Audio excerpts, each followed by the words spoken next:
Basta, wala na naman. Ito po ang mga naging itsura ng mga Alco-Jaime. Nang hilimos na po ng pagkain.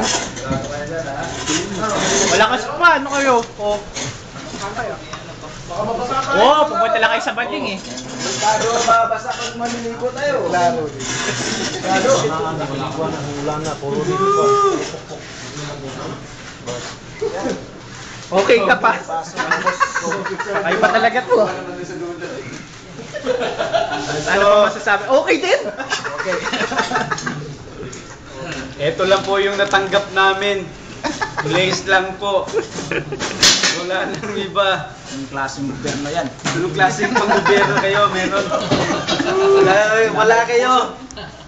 Nagkakasakit na kami rito. Kakasakit na kami. Lace lang Yung mga bata. May puting mouth system. Yung mga bata sa puno. Eto umiinom na ng tubig sa gripo. Wag po. Eto kinakatok na yung bintana. Ano yan sa'yo? Siguro ko lang na safe tayo. Sabi ko sa'yo.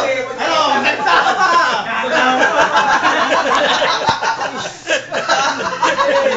Siya pala yung savior natin eh. Siya pala sinuwa. Sinuwa. Pasensya na po, pasensya. Pine-check yung safety natin eh. Kala mo. Ano, may ganun ka bang isip? Hindi ko naisip. Sarili mo lang iniisip mo eh. Anong estimation mo pare? Safe ba tayo dito? Safe ba tayo? Ito po yung mga kaawa-awang mga biktima. Safe na tayo dito, safe. Sigurado na.